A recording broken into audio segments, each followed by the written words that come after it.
Hello বন্ধুরা, কেমন আছেন? আশা করছি সবাই খুব ভালো আছেন। আজকের আমার রেসিপি কিভাবে ঘরোয়া উপকরণ দিয়ে খুব টেস্টি দারুণ ওল দিয়ে গরুর মাংসের তরকারি। আশা করছি সবাই পুরো ভিডিওটা দেখবেন।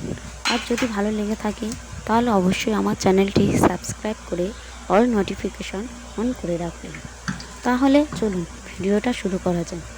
প্রথমে গরুর মাংসটা একটা পাতিলে দিয়ে তারপরে ঝাল, হলুদ, নুন, তেল, পেঁয়াজ সব কিছু দিয়ে ম্যারিনেশন করে রাখতে হবে। আর আদা রসুন না দিলে তো গরুর মাংস রান্না করা যাবে না। সব কিছু একসাথে ম্যারিনেশন করে গ্যাসের উপর দিতে হবে। মাংস থেকে বেরিয়ে আসা জল পুরোপুরি শুকিয়ে গেলে জিরে, মরিচ, ধনে আর গরম মশলা গুঁড়ো দিয়ে ভালোভাবে কষিয়ে নিতে হবে। কিছুক্ষণ কষিয়ে নেওয়ার পর ওল, আলু দিয়ে আবার ফের 10 মিনিট ধরে ভালোভাবে কষিয়ে নিতে হবে। যত বেশি কষাবেন তত বেশি টেস্টি হবে। এর মাঝে যা কিছু কম বেশি খাবে তা কিছু দিয়ে টেস্ট করে নিতে হবে সব কিছু ঠিক আছে কিনা।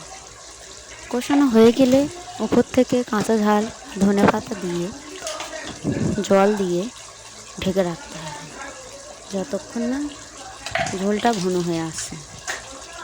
লাস্ট ফিনিশিং জিরে, মরিচ, ধনে আর গরম মশলা দিয়ে 10 মিনিট ঢেকে রাখার পর পরিবেশনের জন্য একদম প্রস্তুত হয়ে গেছে। আমার ভিডিও যদি ভালো লেগে থাকে তাহলে লাইক শেয়ার অবশ্যই করুন। Thank you so much.